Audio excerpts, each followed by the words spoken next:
Me kõik ootame vahel päästjat. Mõni loodab, et keegi ulataks käe ja tõmbaks ta välja sellest kohast, kus see on raske. Mõni loodab, et elu ise toob imelise pöörde, mis muudab kõik paremaks. Mõni usub, et õige inimene, õige töö või õige võimalus saabub täpselt õigel hetkel ja viib kaasa uude, ilusamasse ellu. Aga tõde on karm. Keegi ei tule sind päästma. Ainus inimene, kes selle töö ära teeb, oled sina ise. Aga mitte see sina, kes sa praegu oled. Mitte see sina, kes tunneb end mugavalt oma harjumustes. Isegi kui need ei tee sind õnnelikuks. Mitte ka see sina, kes lepib olukorraga, mis sind sisemiselt tühjaks teeb. Mitte see sina, kes on juba 100 korda endale öelnud, ma alustan homme.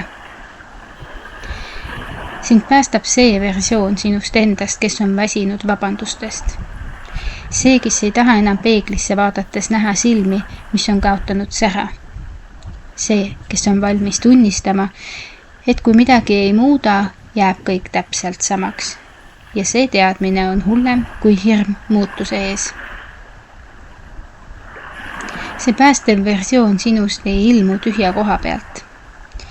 Ta sünnib hetkel, mil sa tunned, et enam ei saa. Et sa oled enda viivitamise, alahindamise ja enese saboteerimise piirini jõudnud. See on hetk, mil sa ütled endale, aitab, nii ei saa enam jätkata. Sellest hetkest algab töö.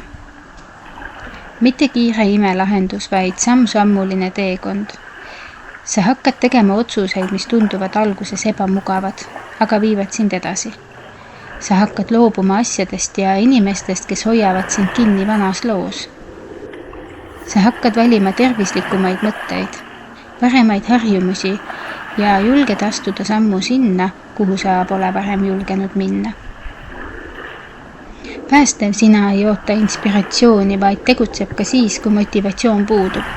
Ta teab, et muutus ei tule ühe suure hoobiga, vaid lugematute väikeste valikutega, mida sa teed iga päev.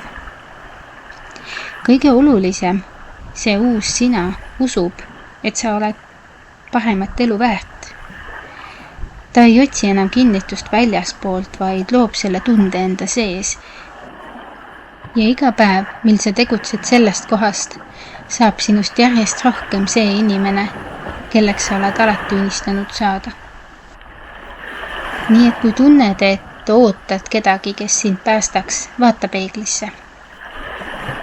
Küsi endalt, kas minus on juba see versioon, kes on valmis praegusest minast loobuma, et saada paremaks. Kui vastus on jah, siis tead, et pääste on teel.